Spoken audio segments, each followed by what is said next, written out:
Bismillahirrahmanirrahim. Aujourd'hui, nous allons continuer notre série de hadiths qui montrent la grâce du Coran dans la religion de l'islam.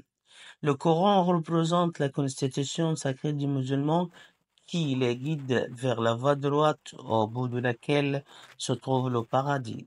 Le titre du hadith d'aujourd'hui, veux-tu que je t'apprenne la bleue majestueuse sourate du Coran? Ce hadith est relaté par Abu Sa'id ibn al-Mu'alla, qu'Allah l'agrée dit, le messager d'Allah, sur lui la paix et le salut, m'a dit, veux-tu que je t'apprenne la plus majestueuse sourate du Coran avant que tu ne sortes pas de la mosquée? Alors dit Abu Sa'id, au moment où nous allons sortir de la mosquée, le prophète me prit la main et je lui ai dit, ô messager d'Allah, tu m'as dit, veux-tu que je t'apprenne la plus majestueuse sourate du Coran avant que tu ne sortes pas de la mosquée? Il lui dit cela sans lui dévoiler tout de suite ce qu'il allait lui enseigner. Si le prophète a agi ici, c'est parce que Abu Saïd vide totalement son esprit à propos de ce qu'il allait lui dire et s'y consacre pleinement. Sa parole, elle me prit la main, c'est-à-dire après avoir dit cela, le prophète sur lui la paix et le salut, le prit par la main et ils marchent ensemble. Sa parole, au moment où nous allons sortir de la mosquée, je lui ai dit, ô messager d'Allah, tu m'as dit, ne souhaite pas que je t'apprenne la plus majestueuse sourate du Coran. Ils allaient sortir de la mosquée alors que Rafi' lui rappela ce que lui avait dit. Sa parole, le prophète me dit alors, le louange revient à Allah. Le Seigneur demande, désigne la sourate, l'ouverture, c'est-à-dire sourate al-Fatiha.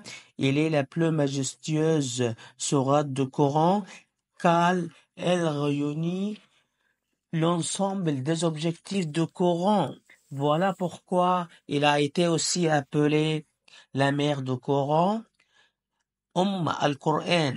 Ensuite, le prophète sur lui la paix et le salut a indiqué certaines des caractéristiques de cette sourate parce que par lesquelles se distinguent des autres sourates du Coran et qui en font la plus majestueuse d'entre elles notamment. Sa parole, elle est 7 répétées, as-sab' al-mathani, c'est-à-dire ceci est un autre de ses noms. Le mot mathani est le pluriel du mot mathna, qui exprime la dualité. Elle s'appelle ainsi car on la répète à chaque cycle de prière ou parce qu'elle est toujours suivie d'une autre sourate ou parce qu'elle est composée de deux parties, une partie éloge et une partie invocation, ou bien parce qu'elle réunit la beauté de style à la profondeur de sens, ou encore parce qu'elle répète sans cesse et qu'elle continue à perdurer malgré le temps qui passe. Plus qu'on l'étudie, et moins qu'elle s'oublie. Et enfin, parce que ses fruits se renouvellent à chaque instant, à chaque situation, sans fin.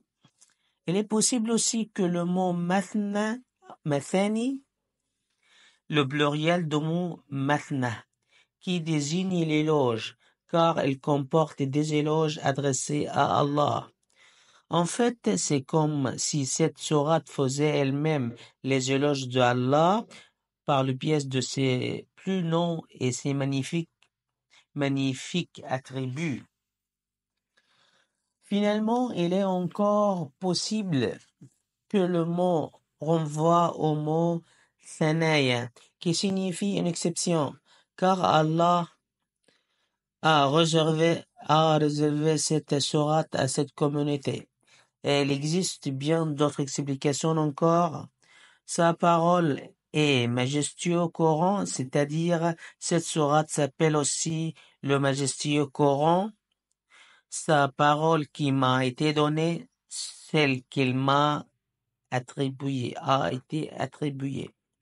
En effet, cette sourate renferme tout ce qui est attrait aux créatures présentes ici-bas et dans l'au-delà, tant au point de vue des jugements que des croyances. Walhamdulillahi awalan wa akhiran.